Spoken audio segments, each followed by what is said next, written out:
Posts are the primary method of adding dynamic content to WordPress. They can be thought of as articles in an online publication. They can contain plain text, hyperlinks, images, videos, audio, and pretty much anything else. WordPress does not, however, allow you to embed Flash into posts by default. It can be done through the use of a plugin, but ideally, Flash will be phased out of use soon anyway, in favor of HTML5. WordPress does, however, allow you to embed videos from major online sources through the use of a shortcode. Shortcodes are pieces of text encased in square brackets that WordPress knows how to process. WordPress includes support for a number of shortcodes by default. This list describes each one. You can embed videos from YouTube, Hulu, Vimeo, TED, Flickr, Blip, and some others listed here. You can embed audio files. You can embed custom audio files that you've uploaded yourself with the audio tag. You can embed a playlist of uploaded audio files with the playlist tag. You can embed audio from SoundCloud, Audio, Spotify, Bandcamp, and 8tracks using their own clouds as well. You can also embed images and documents. A gallery inserts an image gallery into a poster page, and that's of images that you've uploaded. Instagram embeds an image from Instagram. You can embed documents and files from Scribd. You can embed slideshows from slideshare.net and of your own uploaded photos. You can embed documents from Google Docs and even Excel documents from Microsoft Office Live.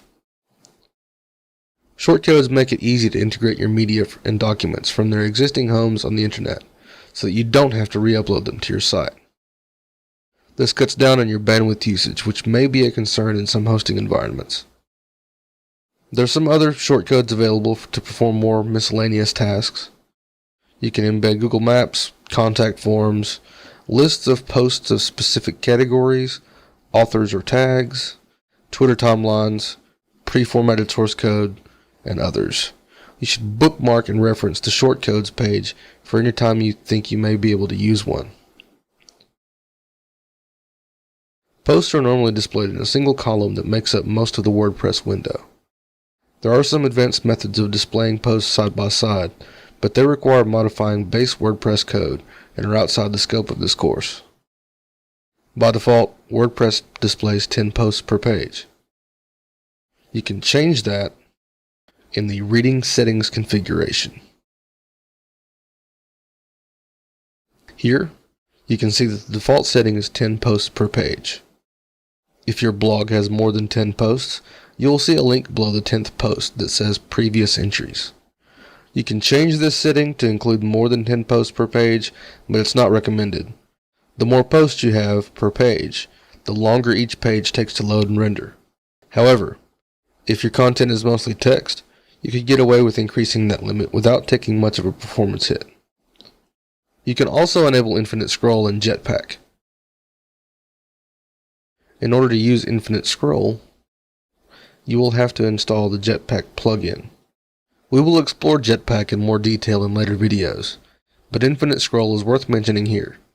Infinite scroll will automatically load the next 10 posts when a reader reaches the bottom of the page.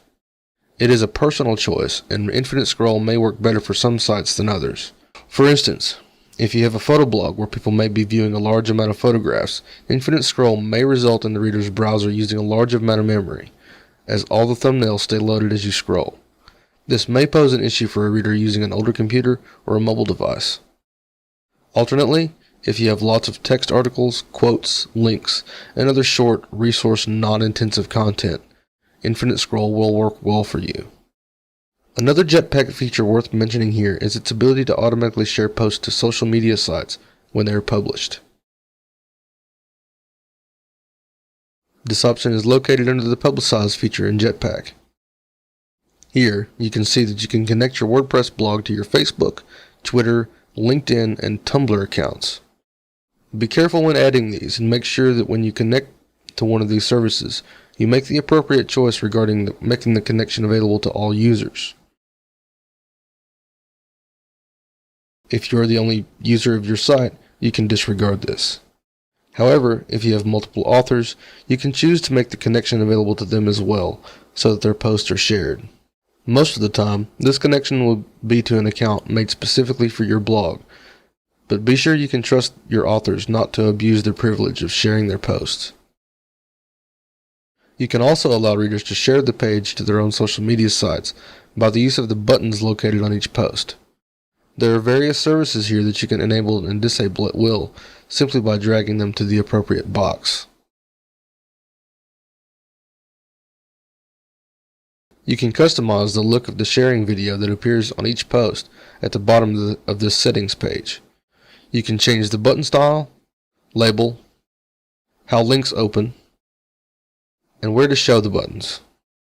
You can also disable CSS and JavaScript, but that will normally not be used as custom CSS and JavaScript must be placed into your theme manually. That's the introduction to posts.